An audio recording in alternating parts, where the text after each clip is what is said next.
ప్రభుత్వ జూనియర్ కళాశాలలో మధ్యాహ్న భోజన పథకాన్ని అమలు చేయాలి. పెండింగ్ స్కాలర్షిప్ ఫీజు రియంబర్స్మెంట్ విడుదల చేయాలి. కోస్గి మండల కేంద్రంలో బాలికల కళాశాల వసతి గృహం ఏర్పాటు చేయాలని పీడీఎస్యూ జిల్లా అధ్యక్షుడు సాయి కుమార్ నారాయణపేట జిల్లా కోస్గి మండల కేంద్రంలో విద్యార్థులతో ఆధ్వర్యంలో శివాజీ చౌరస్తా నుండి ఎంఆర్ఓ ఆఫీస్ వరకు ర్యాలీ నిర్వహించి ఎంఆర్ఓ ఆఫీస్ ముందు ధర్నా నిర్వహించడం జరిగింది. ఈ ధర్నాకు పీడీఎస్యూ మండల అధ్యక్షుడు గౌస్ అధ్యక్షత వహించగా ఆయన ముఖ్య అతిథిగా హాజరై మాట్లాడారు. తెలంగాణ రాష్ట్రంలో కాంగ్రెస్ ప్రభుత్వం వస్తే విద్యారంగ సమస్యలు పరిష్కరిస్తామని గతంలో ముఖ్యమంత్రి రేవంత్ రెడ్డి గారు వాళ్ళ మేనిఫెస్టో ప్రకటించడం జరిగింది. కానీ నేటికి విద్యారంగం పట్ల గత ప్రభుత్వం మాదిరిగానే నిర్లక్ష్యం వహిస్తూ విద్యారంగానికి తక్కువ నిధులు కేటాయించడాన్ని వ్యతిరేకిస్తున్నామన్నారు.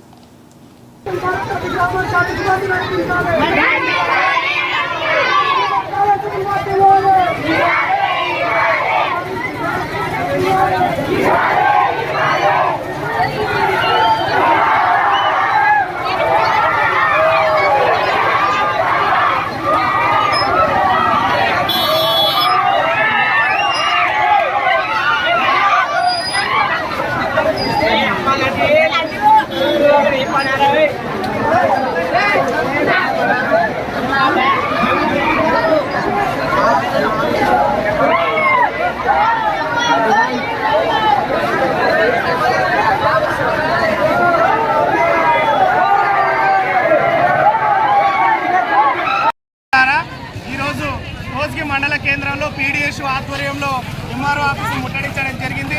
ప్రధానమైనటువంటి డిమాండ్స్ ఈరోజు విద్యారంగానికి అతి తక్కువ బడ్జెట్ రాష్ట్ర ప్రభుత్వం పెట్టడం జరిగింది. ఈ ప్రభుత్వ విద్యారంగానికి పెట్టినటువంటి బడ్జెట్ను కుదించి విద్యారంగానికి 30% నిధులు కేటాయించాలనేది ప్రధానంగా ఇదొక డిమాండ్ చేస్తూ ఉన్నాం. అట్లాగే పెండింగ్లో ఉన్న స్కాలర్షిప్ రియంబర్స్మెంట్ దాదాపు 8,000 కోట్లకు పైచలుగా పెండింగ్లో ఉన్నాయి. ఈ స్కాలర్షిప్ రియంబర్స్మెంట్ని వెంటనే విడుదల చేయాలని చెప్పేసి, అట్లాగే కోస్గి మండల కేంద్రంలో దూర ప్రాంతాలకు వెళ్ళి చాలా మంది గర్ల్స్ కూడా ఇక్కడ మండల కేంద్రానికి చదువుకోవడానికి వస్తారు.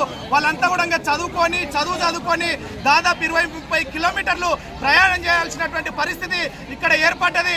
అట్లా తక్షణమే ఈ కోస్గి మండల కేంద్రంలో గర్ల్స్ కళాశాల, బాలికల కళాశాల హాస్టల్స్ ని వెంటనే మంజూరు చేయాలని చెప్పేసి, అట్లాగే జూనియర్ కళాశాలలో మధ్యాహ్నం భోజన పథకాన్ని అమలు చేయాలని, అట్లాగే ప్రతి గ్రామానికి విద్యార్థుల సంఖ్యకు అనుగుణంగా ఆర్టీసీ బస్సులను నడిపించాలని చెప్పేసి, అట్లాగే ప్రైవేట్ కార్పొరేట్ పాఠశాలల్లో విచ్చలవిడిగా ప్రభుత్వ నిబంధనలకు విరుద్ధంగా విచ్చలవిడిగా ఫీజులు వసూలు చేస్తున్నటువంటి పరిస్థితి రోజు ఉంది.